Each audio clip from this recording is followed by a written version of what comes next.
A questo punto smetti, dice l'ombra. T'ho accompagnato in guerra e in pace.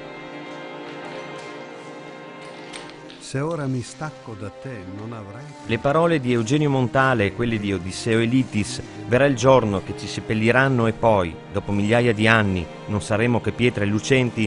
A comporre il titolo siamo Pietre e Ombra del nuovo documentario che l'Ufficio Stampa Produzioni Televisive della Presidenza della Giunta regionale ha realizzato per il centenario della Prima Guerra Mondiale.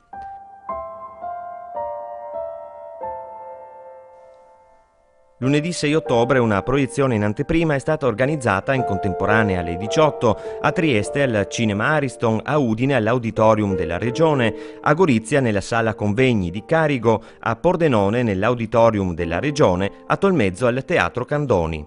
Una replica è prevista alle 20 a Trieste e alle 19:30 nelle altre sedi.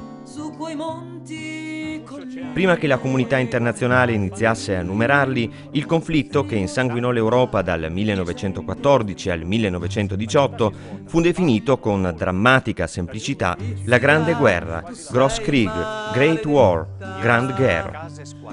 Divenne mondiale con la decisione degli Stati Uniti di schierarsi contro gli imperi centrali. Ma mondiale racchiude e non esclude individuale, perché ognuno, è stato scritto, militare o civile che fosse, perse un mondo, il suo.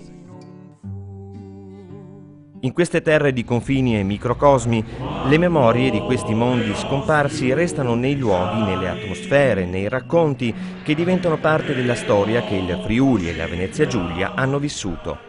Da questi frammenti di memorie si sviluppa il documentario che la Regione ha voluto per raccontare una guerra che per Trieste e le altre terre, parti dell'impero austro-ungarico, inizia nel 1914.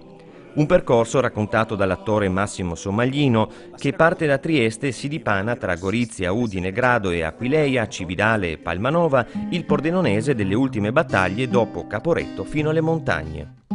Nel filmato, che ha visto la collaborazione di musei italiani ed esteri, di storici, di associazioni culturali italiane, slovene e austriache, interessante, oltre alle ricostruzioni virtuali e ai filmati d'epoca, recuperati da archivi privati e da quelli della sede regionale RAI, la colonna sonora composta in parte con musiche originali, in parte con registrazioni d'epoca e con brani di musica popolare, sia italiana che tedesca che slovena, ritrovata attraverso un lavoro inedito di ricerca storica.